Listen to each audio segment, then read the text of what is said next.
Bonjour, chers compatriotes congolais à travers le monde.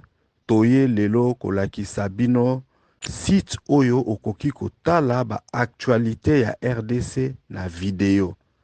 Na site na biso Good Story okoki kobanda kotala ba video ya RDC na nyonso tu olingi et puis bisika nyonso ozali. Tosali site wana po to permettre na batu o bazali pressé, batu o bazali occupé bakoka koyeba makambo oyo ezali koleka na mboka à travers ba courte vidéo. Na site internet Good Story, tozali pe kotiela bino ba annonce d'affaires. Ba annonce ya batu o bazali ko présenter ba service na bango, tozali pe kotiela bino ba vidéo ya batu o bazali koteka biloko na bango. Soki olingaka kolanda ba information, ba actualité, voilà. Le site internet Good Story est là pour okoka koyeba makambo oyo ezali koleka na mboka depuis n'importe quel coin bisika oyo yo ozali. Soki pe olingi ko investir ou bien olingi oya na mboka ozana besoin ya service moko boye tozali pe kotia ba annonce vidéo ya batu oyo bazali kosala ba affaire na kati ya RDC. Site ezali rapide, site ezali kitoko, même ba video ya makambo oyo ezali koleka na est oyo ba plateforme misusu bazali kolakisa yango te. Soki oyo na Good Story okomona ba video wana. Bandeko na nga nasengi na bino bozala na curiosité ya malamu po boya kotala et puis bino moko bokoka ko juger. Ezali très facile.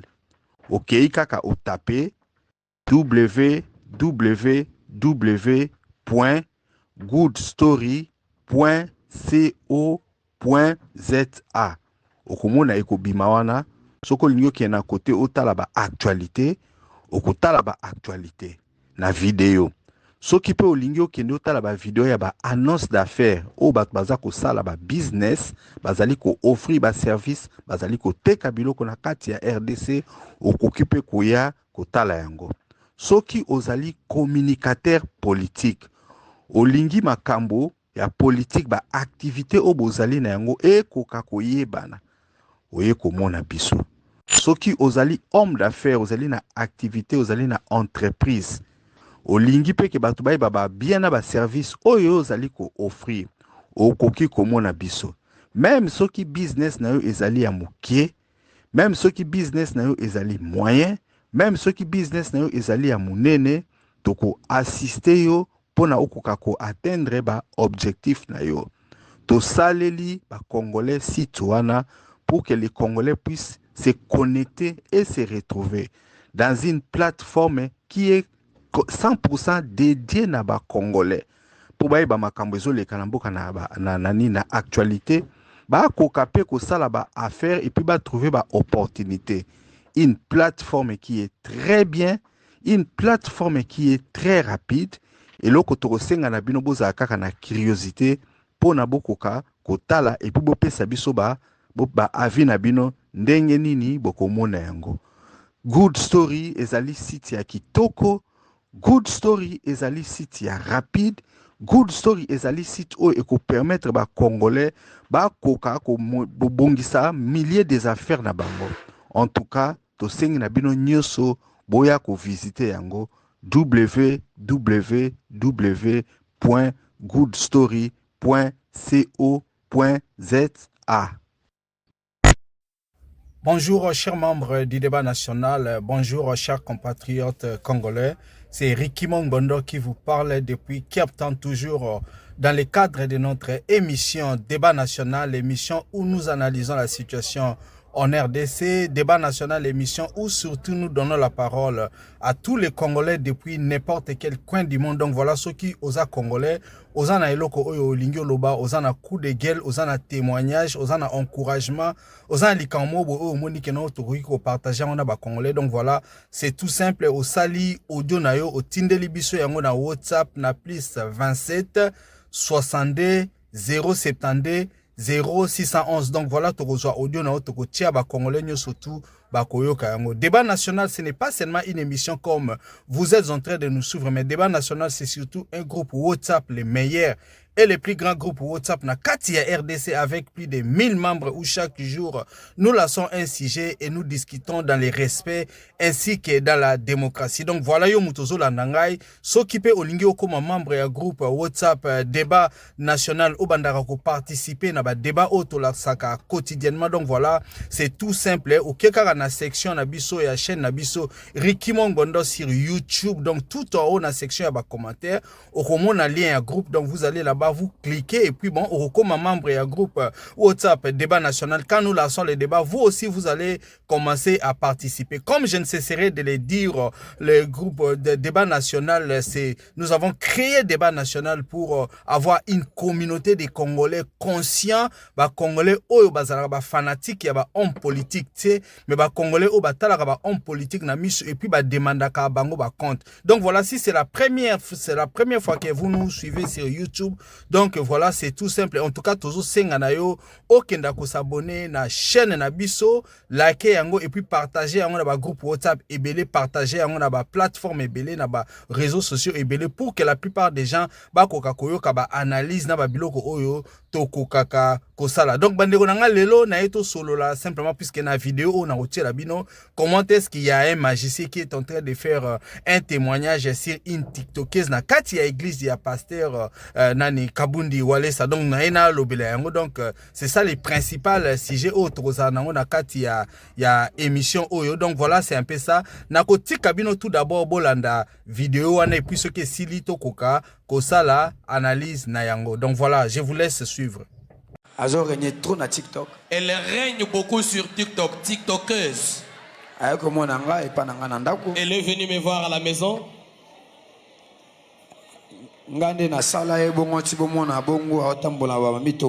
C'est moi qui lui ai donné les succès tel que vous la voyez. Fait des succès, elle marche, elle roule carrosse. C'est moi qui ai fait ça. Maître. Elle est venue me dire, maître, je viens vraiment, je vais avoir les succès. Je lui ai dit, qui t'a invité ici? Je lui ai dit, je vais faire seulement ce qui est ta volonté. Mais moi, je ne suis qu'un simple envoyé. Attends, tu vas causer toi-même avec le représentant. Je vais l'inviter, il va descendre. Est-ce que tu seras capable de faire face à lui? Elle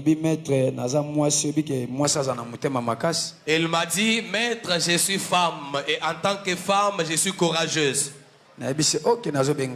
On était d'accord, je vais inviter le représentant. J'ai appelé, j'ai invoqué Lucifer lui-même. Parce que lorsqu'il descend, il vient avec les flammes de feu. Lorsque je l'ai invité, je lui ai demandé de passer par derrière moi. J'ai demandé à la jeune fille d'aller se cacher derrière moi. Et j'ai invoqué Lucifer et descendu. Je lui ai dit, représentant, c'est moi, ton enfant à qui tu as donné le pouvoir. Il y a quelqu'un qui est venu te voir. J'ai vu ta petite fille ici, elle a besoin de causer avec toi. Et la fille a dit, tel que je suis venu là, j'aimerais que tu me donnes le succès. Je vais acheter des véhicules. Je vais voyager. Lucifer lui a dit, le pouvoir que je vais te donner à ta sortie d'ici, dans 3 jours, tu vas voyager, tu peux aller même en Europe. Attends ce qui va se passer. Il dit, je vais dire à mon représentant, donne-moi cette eau-là que je t'avais donnée. Donne-moi aussi la poudre de cet arbre-là que je t'avais donné. Donne-moi les histoires que je t'avais demandé d'amener. Et Lucifer lui a demandé, si moi je te donne ce que toi tu cherches, en retour, qu'est-ce que toi tu vas me donner? C'est elle qui était en train de causer avec Lucifer. Moi j'étais là comme témoin. Et la fille lui a dit, je vais te donner tout ce que toi tu vas me demander. Lucifer a séqué, a dit ok, ça va. Lucifer a rigolé, il lui a dit ok, ça va. Lucifer a décidé de prendre sa maternité. Lucifer a dit c'est ok. Lucifer a dit ok. Passe devant. La fille. Oyo. Oui. Afandeli bokal oyo. Donc la fille s'est mise sur ces récipients que vous voyez ici à main. Comme elle s'était assise sur ça, tellement Zagina Lucifer na koka été na diriger na ebise eloko yo pesi eza mabe luka méthode musoko pesa. Tellement que c'était en présence de Lucifer lui-même. C'était difficile pour moi de le coacher, la coacher, l'orienter pour dire ne demande pas ça. Il faut voir comment tu peux faire, tu peux causer. Si j'allais intervenir, c'est moi qui devrais être puni par Lucifer. Tellement eza vina comme c'est sa vie, lui est venu chercher le diable. Et le diable lui a donné le succès. Et puis, il a donné sa maternité, c'est-à-dire toute sa génération après elle, il a donné au diable. Elle ne peut pas avoir des enfants. Chers membres du débat national, chers compatriotes congolais, je crois beaucoup que la vidéo, on a commenté la témoignage. Et puis quand vous suivez ça, vous voyez que c'est très orienté. Il est en train de dire TikTokers Moko Boye et tout. Donc, Moutinho Soaza Maël, Soka Lobi Alandangwa, comprendre maman que non, témoignage est très orienté. Et puis, Bayebi Moutounine Obazali, Kolobela. Et donc voilà. Avant même na kendo na bossa na kibo eskizenga na zaki ne loko mona linga na okisabino ezali babiloko ya Denis Lesi, pasteur Denis Lesi Oboyebi, c'est lui qui aime écumer ba plateau ya YouTube ya ba télé pour na koloba. Lui aussi c'est un influenceur alinga koloba mamebelebe, il ne laisse jamais une occasion pour koloba. Oui que balanda qui est dernièrement pour bakangaye et puis bon, on avait appris qu'il était parti aux États-Unis, il était rentré et tout bon. Comme vous savez, bateau ba messana ba makomo baza toujours na bidi da koloba. Donc il ne peut pas s'arrêter puisqu'en fait c'est sa façon de vivre. Nangino Sabino audio na emoko boye, audio je crois ba tebele pe ba yoki yango. Vous allez comprendre na audio wana makamonini, vous allez comprendre que c'est comme si Nzambe a communauté objet moko voyager. Bato soi-disant ba olo baza ba prophète, ceux qui ba passer bazo salela e, bazo kanison nire Nzambe a comme application. Donc azwine neti téléphone na e. Akoki ko banda koloba makambo elinge salama selon ye. Akoki ko créer miracle, soka lobi que non miracle salama ye moka ko créer miracle ngo, ye moka ko décider eloko nini oyo ko bima. Donc to komi na système net ya kibonganga ya téléphone. Donc quand vous allez écouter Oromona, en même temps azolo bande on dirait qu'azali alingi a officier comme nganga. En même temps on aza maître ya miracle, en même temps c'est lui qui décide. En même temps ça peut ko senga mbongo. Donc, na ba makambo de nile sa zolo bana, écoutez na makambo belé o ba pekisa batu même na ba Bible. On dira zo senga mbongo po na asale la mutu service, parce que na nga jango ne komina sale la au service. Il faut payer ça ceux qui ba offendre du prophète, ceux qui offendre du pasteur, et puis azolo ba so makambango eza ya pété. C'est comme si, en fait, Denile Siemora comme Nzambe, lui-même a la solution, c'est-à-dire likambo yoza nango eza pété, azo sale le service, ako bande yango pitanga aussi sa problème on est aussi là automatiquement. Donc c'est comme si Nzambe a tiqué pouvoir à ça oya lingi, yogo en a problème, c'est lui qui a ta solution et ce n'est plus Dieu. En fait, biloka neza pas si puisque bandeko nangai, vous savez babilo misusu bato aza ko exister tout simplement puisque eza Congo. Na mboka o bato aza éveillé, na mboka o bato baza mayele, bato misusu ba ko exister te. Bato misusu baza na droit ya chapitre te. Bato misusu ba ko loba te. Si les gens continuent à parler au Congo parce que ezali nature même au Congo et comme na yango, médiocrité na ba médiocre. Les médiocres sont en train de prospérer.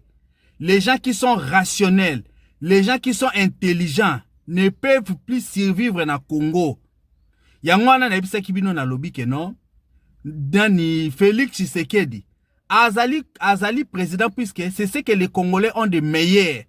Azali ko incarner esprit, na mentalité, culture to komi na na Congo. Félix est exactement à l'image au Congo est commis. Yangwana na lobayi ke tozomona ba poubelle, tozomona salité, mon kilezo qui peut bisote ba lobe makam na bisote puisqu'ils on se dit que non, ezali mboka ya bazoba. Bazoba basala makam na bango ya bazoba, bazoba ba continuer na buzoba na bango, biso batu misu ya mukili toko kota yango te.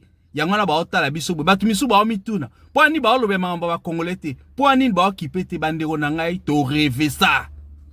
Tellement to rêver ça bat misu balobi ke non bosa makambo bolingi to kamwa te bande ona lingi na loba mingi te na tika non bo landa audio o ya Denis Lesi et puis nazozo ngapuna loba makambo ya nani ya Kabundi Walesa ndenge ni na bengisaki nganga na kati ya église na apé sa témoignage et puis bon to ko usuka na puisque na lingi na sa eloko mo ya mulaite en tout cas bande ona ngai na tiki bino na bolanda.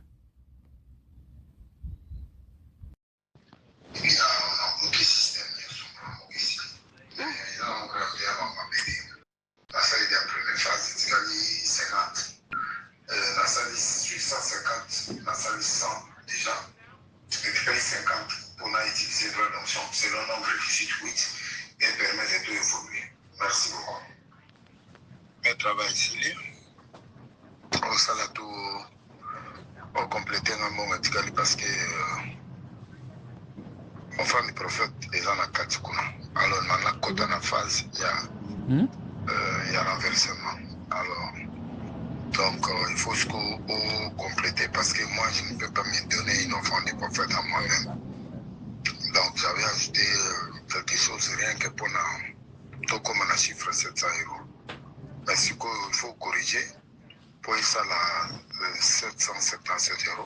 Tiens là en haut, pour permettre de bloquer la salle première phase. Donc, les gens la phase, donc, phase il y a les bosses, c'est bon. Deuxième phase, pour utiliser ce qu'on va arme nangai à partir de droit d'onction, nombre 18, verset 8, 18 à 19, verset inviolable. Voilà, on va défaire un moté. Moi, il faut que tu pendant. Donc, le reste de l'éthique du prophète nangai dans la carte. Aussi, on a déjà bloqué, on a prié pour nous sur place, et puis on a bloqué le système mais ils ont gravité à ma pété. Ça, c'est la première phase, c'est 50.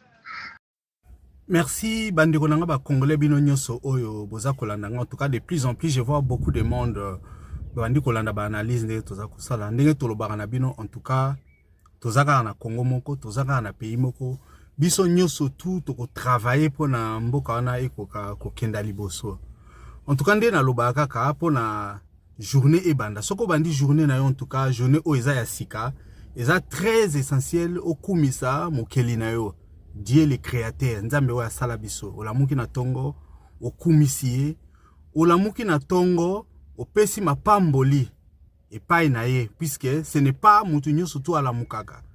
Bandeko nanga batu misu bazalaka alalaki na ye malamu, mais komi na tongo, azui souffle de vite, parce que tant tokanga misu tolalaka toyebaka te, ezaka na force na biso moko tende tokoka kolamuka. Donc tobosa na biloko wana te. Donc chaque jour dans la vie, il faut toza na makambo ezali ba base. Oiko sala biso eko lakisa ke non tozali bato to longwa na kati ya distraction bandeko nanga ce ne sont pas les pasteurs bango bato ba komemo na lola ce ne sont pas les pasteurs bango bato ba kopesa yo vie mais ezali caractère na yo comportement na makambo oyo zali ko sala yango na muté ko sala différence et puis il faut savoir toujours dans la vie quelles sont les choses les plus importantes. Quelles sont les personnes les plus importantes? Banani baza ko compter na vie na yo. Soko za na mubali, olamuki na tongo, sambela po na mubali na yo. Soko za na mwasi, olamuki na tongo, sambela po na mwasi na yo. Soko za na bana, olamuki na tongo, sambela po na bana na yo. Mukili o tozali sikoyo. Eza na makambo ebele. Et puis batu o baza malamu, baza batu ya ko compter. Soki oza na master moko na camarade mutu moko yebe azaka mutu malamu. En tout cas sambela pona ye. Parce que lelo to comme na monde ya ba intrigue, to comme na monde où ezali triqué, batu ebele bazo sala makambo ya mabe. Il faut toujours ko surveiller ba arrière na yo. Parce que ba ennemi mingo tozana ba on a kata mukili. Ce sont seulement les gens qui nous entourent. Mutu muso akokiaza ndeko na yo, mais akokiaza ennemi na yo. Mutu muso akokiaza camarade na yo, mais akoki ko aider yo rondima kutu te. Donc voilà mukilo tozana ngo yangwana. Donc il faut toujours au meka ko se protéger. Éviter ko accumuler ba problème. Sozan ba problème ebele, meka ketango la muki otali. Est-ce que le loko nino nga na koki na longola? Et loko nino eza problème le loko ki e longwa. So za ki na 10 problèmes, mais ka chaque jour o longola kata moko e koma 9 e kitaka. Comme ça oza na kimia. Ko tambola na ba problème te. So za ki na nyongo ya mutu. Kenda futa nyongo o se libérer. Yanki azala rate. Parce que mutu musa ko zazane na ba paquet, mais mutu moko bazanga ba paquet puisque pesa ki est droit légitime. Au bout qui kozong c'est loko ezala ki aye. Soka sali o mabe ndeko na ngai ikozwa yo. Voilà ba biloko e photo e ba yangwana. Na ena loba makambu ya lelo à propos ya makambu oyo nani pasteur Kabundu alesa loba ki pona TikTok parce que ba congolais ebele lelo nde na uta ikoloba tozali ko vivre na image oyo mboka na biso ekomi na yango. Comme chômage ezali, comme congolais nyo lingi a survivre. Batu ebele lelo ba décider ba kota na musala ya nzambe.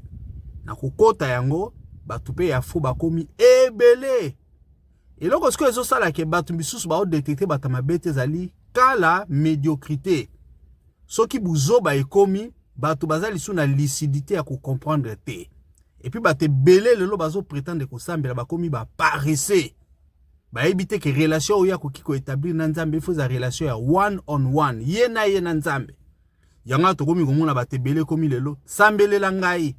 Prophétiser ngai lobela nga makambo. En fait batu bakomi kolinga ba lobela bango makambo oyo eko sepelisa bango. Les gens sont devenus fainéants pour avoir une relation personnelle avec Dieu. Bandeko na ngai nzambe o toza ko sambela asa alongoli biso ba code ASCII o ezalaki na ba ordinateur ya kala. Boyebi nde kalande ezalaki so lingo salela ordinateur ezalaki na ba code il faut beta makambo belé après o accéder na ordinateur. Aujourd'hui, presque tout le monde peut utiliser un ordinateur. C'est aussi ce que Dieu est devenu pour nous. Lelo nzamba lobi na biso kota na chambre na yo fukama sambela akoyoka yo me batu balingi yango te. Batu komba de bakomi ba paresse, bakomi ko chama kamona, batu misusu faut ba matela bango ba ngomba, il faut ba sambela la bango. Alors na kati kaka ya logique wana, ba escrope ba koti, ba comprendre que church business is a good business. Ba yeko comprendre que donc so ba koti na misala na ya nzambe, ba ko sala mboke belé puisque bango ba ovanda ka bando ya ko memela bango mbongo. C'est pourquoi vous êtes en train de voir ba église na Congo comme écumé na ba faux pasteur. Bande konanga comme vous, j'ai eu aussi à suivre portion na témoignage wana ya nganga wana zali koloba. Bande konanga eza passe. Bon remarquer une chose pas ya ba pasteur congolais na ba témoignage na bango. Ba pesaka jamais ba témoignage ya batu moko simple. Ou ba pesaka ba témoignage mo ya ba situation générale au tozo vivre na mboka te. Il faut to fungola quand même matoi. To fungola quand même cerveau comme biso ba peuple. Nous avons vu ce qui s'est passé na prison centrale ya Makala. Comment est-ce que le régime ya Félix Tshilombo bayaki peba massacrer ba prisonnier.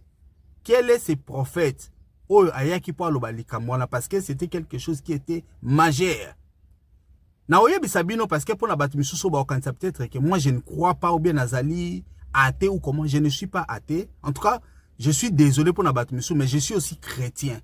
Moi aussi je crois, je suis chrétien et je l'avoue d'une certaine façon. Je ne dis pas que je suis le meilleur des chrétiens, mais je suis chrétien. Et puis nzambe oyo ngana sambelaka nzambe oyo ngana zali ko croire na ye, na yebi kasaka ba miracle ti lelo. Il n'a jamais changé. Pour peu que ozo sala makamna ndenge ya solo, nzambe akosala lelo ba miracle parce que moi personnellement, j'ai déjà vécu le miracle de Dieu. Na yebi ke azalaka parce que je crois en lui.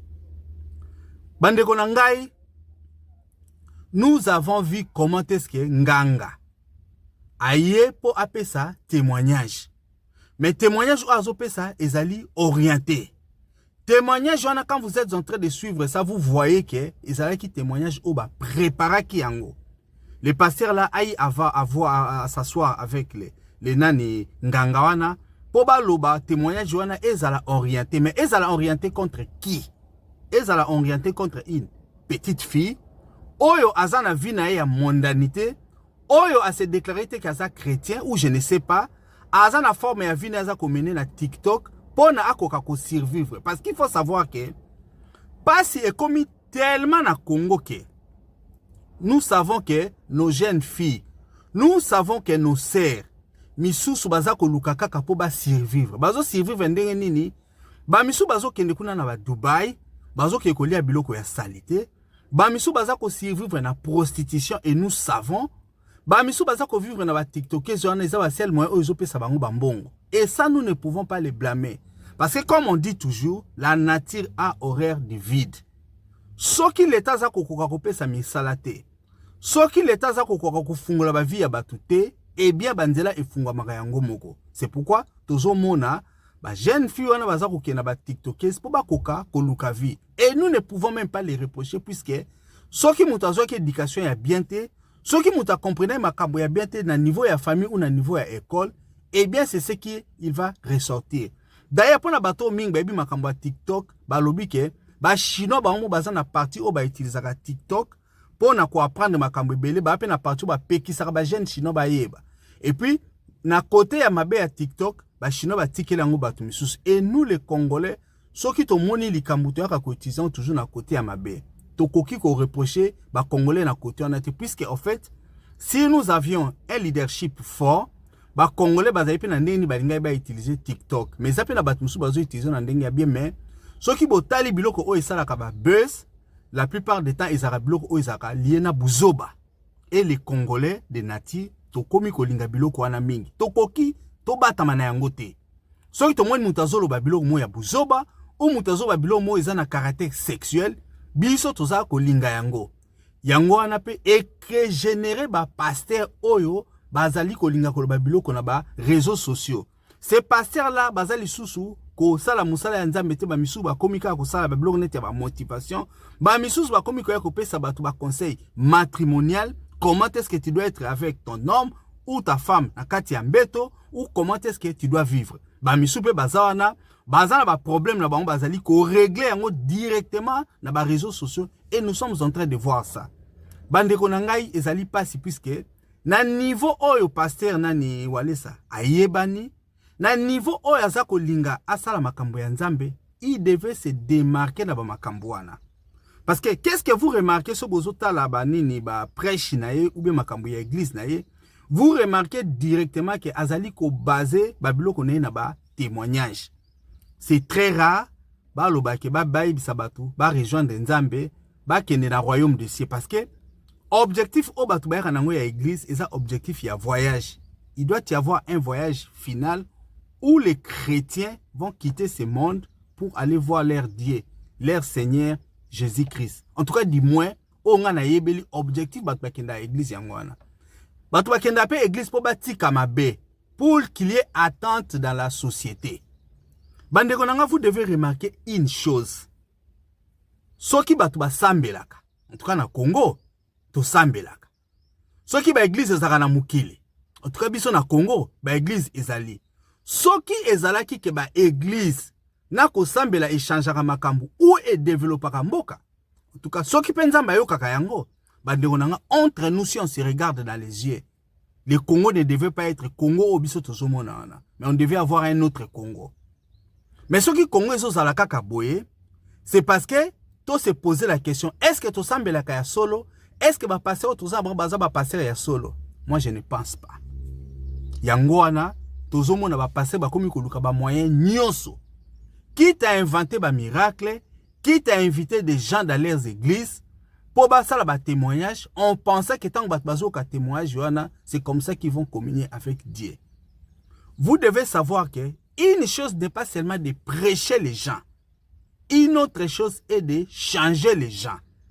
Nous avons vu dans l'église, il y a pasteur Kabundi Walesa, batu ya ndenge na ndenge, ba star, ba se défila kakuna. Je crois même que défiler en a une utilité. C'est à chacun son tour, chacun vient à jour na oyo ayaka kopé sa témoignage. Na boy na tanga ba kombo ya bate belé na ba musicien ou baleka. Mais yo mutozo landanga soza chrétien, pose-toi seulement la question. Toutes ces personnes là qui sont passées na église ya Kabundi Walesa. Est-ce que se convertissa ya solo ou bien ba kaka kosa témoignage na bango bakenda? Où en sommes-nous avec eux? Tango bayaka wana, tu dois te poser la question. Bayaka po ba bongwama ou bien bayaka po ba lobaka témoignage et bibake mutu moko ya munene obomona na TV oboyebi aza star ayaki. Na ebité. Mais pour ngai, so na mekina sala mwa bilan ya muke, nazomona te ke bato bazo continuer na vie moko chrétienne. Bazo continuer na vie au batika masumu. C'est comme si ils viennent faire de la figuration. Après, ils continuent avec leur vie. Et ça, ceux qui osent chrétiens, tu dois te poser la question. Olobi, mutuni no ayebane se ayaki aipa Kabundi Walesa et puis a changé mute manae. Mais les gens sont tellement floués, les gens sont tellement enchaînés que baza kokoka ko mona makambo ezo sala ma devant bangote. Bandeko na ngai. Vous ne savez pas avec qui vous avez affaire. La plupart des pasteurs que vous êtes en train de voir, ce sont des gens terribles, des gens méchants, des lourds à viscères. Enchaîné bino bakangi bino, vous croyez que vous êtes libre, or vous êtes réellement dans l'esclavage. Parce que si vous priez le vrai Dieu, il allait vous montrer que vous êtes dans la fausseté. Mais puisque vous ne voulez pas aimer la fausseté, vous aimez qu'on vous dise des choses que vous voulez entendre. Vous ne voulez pas qu'on vous dise des choses vraies. Yangwana Bovandi, tous les jours vous êtes en train d'écouter et vous croyez que les choses vont changer. Les Congolais se posent la question pourquoi la vie n'a pas changé. C'est parce que tant que vous avez un téléphone est dans la société à communication, ils ont un réseau. Pour que tu puisses parler ou communiquer avec Mutumususu, il faut connexion et salama. Il faut beaucoup de temps. Ceci aussi est pareil avec Dieu. Solo lingo solo ananzambe faut en on dia bien un réseau et bien au solo là. Donc dans l'église pour faire de la figuration puisque nous ne comprenons pas. C'est pourquoi il y a des personnes qui commencent à détester l'église.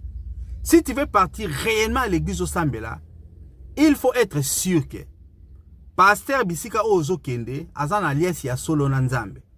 Pasteur wana asengaka pardon na nzambe. Pasteur wana ibi d'abord kaza ime azane tiyo et que soit ça lisumu akosenga pardon akozongela nzambe. Mais si vous êtes en train de partir dans les églises où les pasteurs pensent que bango ba pécha lisusu te, bango baza ba homme moko nini babenga yango trop nécessaire. Bango nde baza na baza ba surhumain. Bango ba kendaka na extase. Bango ba solola na nzambe, bango baza na ba secret, baza na ba église makambo basala oyo membre église oyebite, yeba ke tie dans la fausseté. Soko tie makolo na oka na kati ya église wana, eloko moko te ko se passer na vie na yo. Au contraire, tu risques d'être victime ya ba pasteur. Bandeko nanga, beaucoup de gens se posent la question de savoir. Autre batozwa izaka mbongo ya ba pasteur, on est comme ça bango riche. Non. Les pasteurs congolais sont riches puisque bazana ba business misusu. Business au bazo sala c'est vendre les âmes. Bazo teka milimo ya batu. Yo moto lingaka kokena ba église, sachez que ba pasteur ebele baza ko teka milimo ya batu. Quand vous avez un pasteur qui est en train de servir Dieu, bah signe au beaucoup remarqué pas nae ezali d'abord akomemela bino kimia. Akomemela bino nini babenga ngo nini kimia, akomemela bino amour. Et puis bienveillance ekozala nae. Akozana lokumute. Mais regardez ba pasteur au ming to comme na Congo, vous allez entendre ba langage des gens nzambe ya. Nzambe azanzambe ya pasteur mon côté. Il faut seulement citer son nom. Comme les anglophones disent, say his name. His name is Jesus Christ. Il ne faut pas batouba ko détourner bino ko sabino na bakombo ongai nazola na nzambe ya nane. Vous ne savez pas ce qui se passe puisque quand la nuit arrive, un pasteur qui était avec Dieu, la nuit il peut aller faire une autre alliance. Et le matin quand toi tu dis que nzambe ya ou yebite alliance oye à Salaki. Vous m'excuserez, moi je ne suis pas pasteur. Je ne suis pas prophète. Je ne veux même pas qu'on dise frère ou quelque chose. Je suis seulement en train de parler puisque à un certain moment, il faut éveiller conscience Yabatou. Puisque les gens ne sont plus en train de comprendre ce qui se passe. Les gens ne savent même plus que les spirituels précèdent les physiques. Batouaza kote kamili mona bango batouazali komi tika. Ba sakana na bango comme des petits moutons. Yangwa tuzumuna makambo ezoleka. Vous ne pouvez pas comprendre comment est-ce qu'un pasteur, azana kati ya église na ye, azali ko coopérer na batu po basala ba faux miracle. Po batu ba na église na ye, ba loba ba makambu o soi-disant, o yela ki bango, ba tia yango na kombo ya Nzambe alors que préalablement, ba kutana ki ba solo la ki. Moi, j'ai eu à suivre cette fille. Ndenge alobi ke pasteur abenga ki po asala témoignage na église que non, Nzambe na ye. Parce que quand je suis en train de regarder cette fille, nazomona intérêt au directement je ne pense pas. À moins que tous en a bénéfice, il y a doute. Mais ayant suivi la séquence, il y a des témoignages, naba attitude, naba bakamunyo surtout naba tunde balobakao nzambe ya. Je suis en train de me dire que ba passer na bo mona bazoluka glorification na bango. Bazo tia Nzambe liboso te. Et ba yebisa ki biso yango ke na ba tan otoza na yango, ba tu ebele ba oza ba faux passer. Na Congo toza na 95% ya ba faux passer. Vous êtes en train de les voir. Même les chantres, les gens qui disent servir Dieu, ils ne les servent pas. Vous êtes en train de voir ça. Mais miso na bino zo refuser bon la vérité, bo lingi ba loba bino makambu oyo ezali ya lukuta. Cette petite fille là même ça zo sa mubulu na e. C'est sa façon de vivre. So qui même alingi asala ba TikTok aloba makambu na e. Na yo qui même que gouvernement ba ni ba convoquer pour la nini. Il y a des gens qui sont en train de faire pire que ça. Mais le gouvernement congolais ne les convoque pas. Ba mbongo ezo bunga, ba tumisu bazo linga ba loba, ba sala makambo malamu, mais bozo linga bo kanga bango. Il faut laisser cette fille là. Je crois que quand vous êtes en train de la voir makambo azo sala, je crois même qu'azo boko la famille na eu papa na ube maman na ube bandeko na ube azako sala ba besoin yo azala ki nango asa na kati ya vie. C'est sa façon de vivre. Ba fi wana bazali ko bima, c'est la création ya système ya RDC. C'est le système autozo vivre na ngosiko na mboka na biso. Yango na muté créer banana ya basi bazo sala ba makambo wana. Et ba passer comme bazako linga misusu ba bimana bango, misu bazo linga bazo bango ba utiliser bango pour la communication na bango pour pas générer ba revenu. C'est pourquoi to komi komona mélange de genre. Kala to yeba ki mutazaki na plateforme na e. Oya bande ko sa makambo na e. Ba politicien bande ko sa makambo ya ba politicien ki bo papa. Ba passer ba bande côté ya makambo ya Nzambe, ba musicien pe bazali na ba vie na bango ba musique, ba ndumba pe bazali na ba prostituée, excusez-moi le terme, bande pe ko sa makambo na bango. Mais aujourd'hui to komi na mélange de genre. Alliance moko esalami ya bato na nyoso tout pour faire souffrir les peuples congolais. Et il y a que les naïfs qui ne sont pas en train de comprendre. Ba passer on a besoin de surtout et belé au ba comme na ba réseaux sociaux. Ce ne sont pas les serviteurs de Dieu. Ils ne travaillent pas pour vous amener au paradis. Ils veulent travailler pour eux-mêmes et ils sont en train de travailler pour vendre vos âmes. Comment est-ce que bokoki bomona muto asala ba TikTok aloba makambu na e ba koma te ba oyo kanana ba pasteur ba koma ke ba oyo kanate na ba journaliste ba koma koloba na ba makambu ko bwaka na ba mabanga ko finga na ba réseaux sociaux. Vous ne vous posez même pas la question. Pourquoi c'est un grand pasteur tozaki na bango babane ko beba na bongo te? Pourquoi nous sommes en train de voir ça seulement uniquement maintenant? C'est parce que confusion et koti. Ba passer wana ce sont eux qui partent attaquer banana amike. Et puis dans cette guerre là, ba ko gagner te. Parce que banana bazana ba système na façon na bango ya koloba, na façon na bango ya ko vivre oyo, yo koki ko gagner te na makambo wana. Parce que ndenga na za na makambo na kokina salate, na kokina kota na terrain wana te. So bo koti na terrain ya mafinga ou na terrain ya koluka, ba o gagner puisque bango ba yebi neni ba oloba. Et puis quelle est la dignité au bango bazana ngo po ba bomba, po ba battre la dignité. Dignité ba na ngote. Yo olingo misala, ba mona image mususu. Yendenga zo le kadena ba TikTok, eza dena image o ba bazwela kae. Et puis beaucoup de gens sont prêts à kolanda ki ba landa yo. Donc na combat na e osimba te. Ba passer, bo continuer ko sa musala na bino ya solo. Bo tala ka ba résultat na makambo bozo sala. Si vous servez le vrai Dieu, na ndenge ya solo, ba résultat e ko monana dans la vie ya bato bazolanda bino. Mais bo tala bato ba oke na ba église, éternel recommencement, éternel témoignage. qu'est-ce qui arrive à la fin? Il n'y a rien.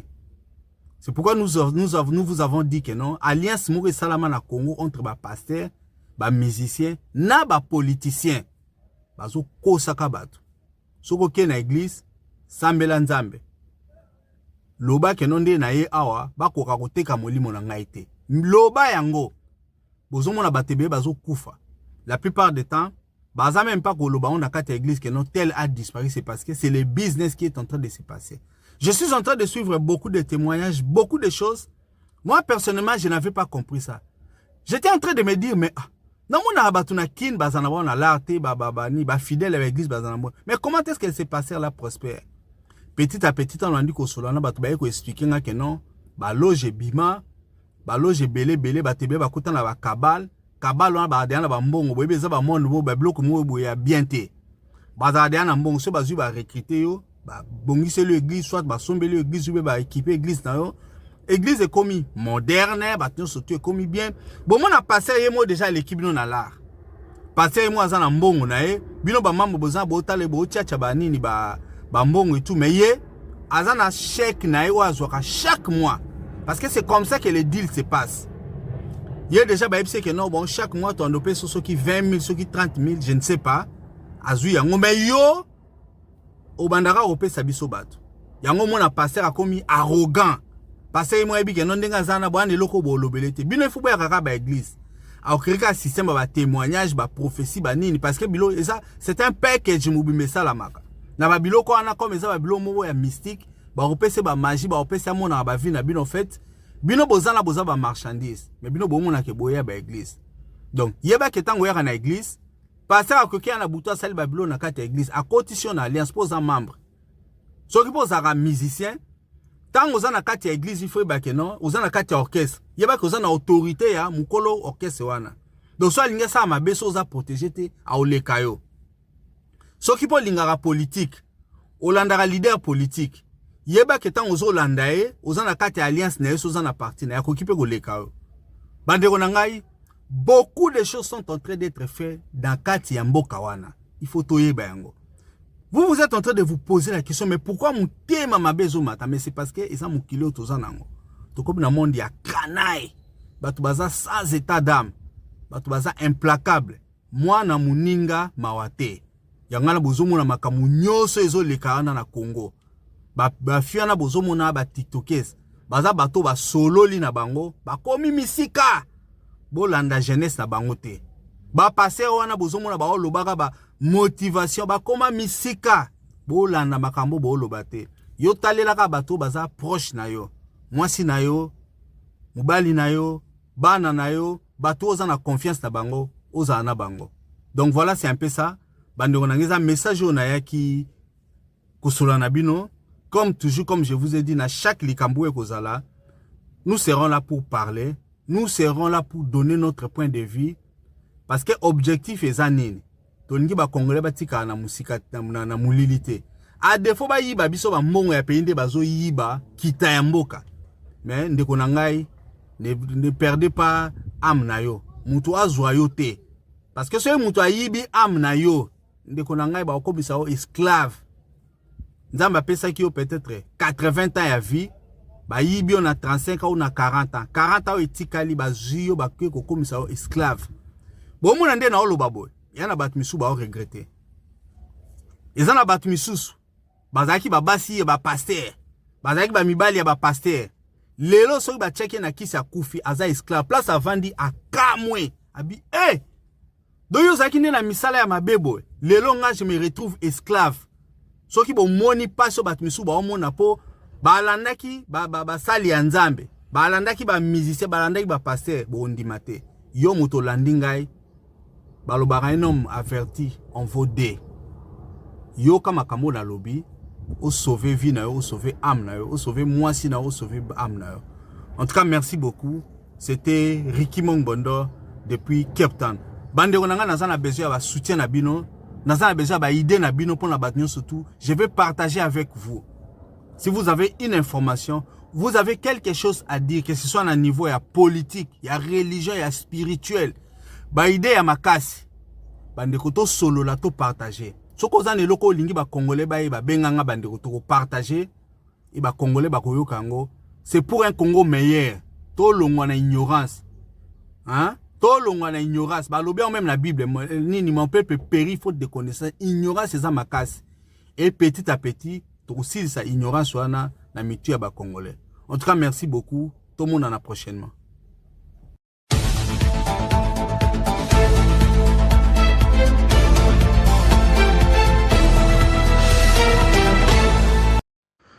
Bonjour chers compatriotes congolais à travers le monde.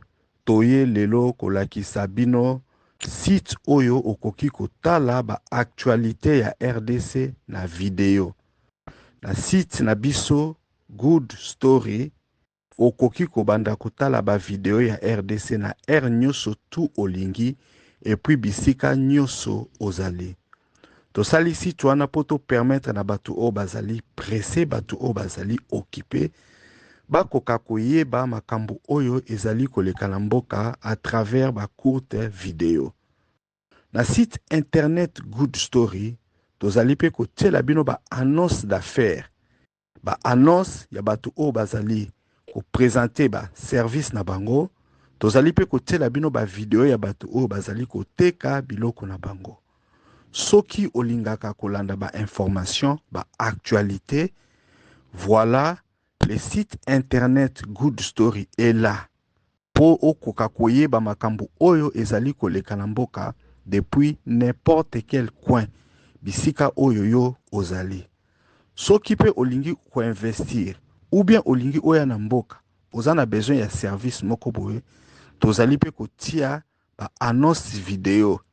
Ya batu oyo bazali kosala ba affaire na kati ya RDC. Site ezali rapide, site ezali kitoko, même ba vidéo ya makambo oyo ezali koleka na est. Oyo ba plateforme misusu bazali kolakisa yango te. Soki oyo na Good Story okomona ba vidéo wana. Bandeko na nga na sengi na bino bozana na curiosité ya malamu. Pobo ya kotala et puis bino moko bokoka ko juger. Ezali très facile.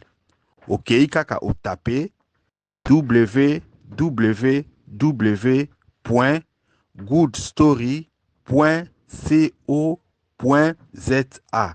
Okomona ekobima wana. Soko linyo ki na côté otala ba actualité, okotala ba actualité na vidéo. Soki pe olingi okende otala ba vidéo ya ba annonce d'affaires o bat baza ko sala ba business, bazali ko offrir ba service, bazali ko teka biloko na kati ya RDC, okoki pe koya kotala yango. Soki ozali communicateur politique, olingi makambo ya politique ba activité o bozali na yango e koka koyebana, oye komona biso. Soki ozali homme d'affaires, ozali na activité, ozali na entreprise, olingi pe ke batu bai baba bien na ba service oyo ozali ko offrir, okoki komona biso. Même soki business na yo ezali ya mokie, même soki business na yo ezali moyen, même soki business na yo ezali ya munene, toko assister yo pona okoka ko atteindre ba objectif na yo. To saleli ba Congolais site wana pour que les Congolais puissent se connecter et se retrouver dans une plateforme qui est 100% dédié na ba Congolais.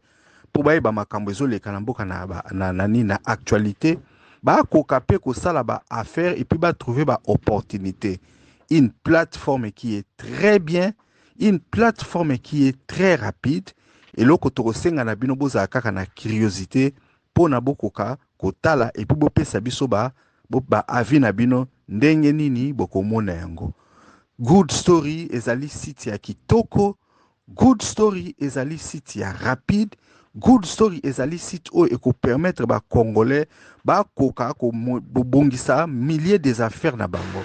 En tout cas, to sengi na bino nyoso boya ko visiter yango www.goodstory.co.za.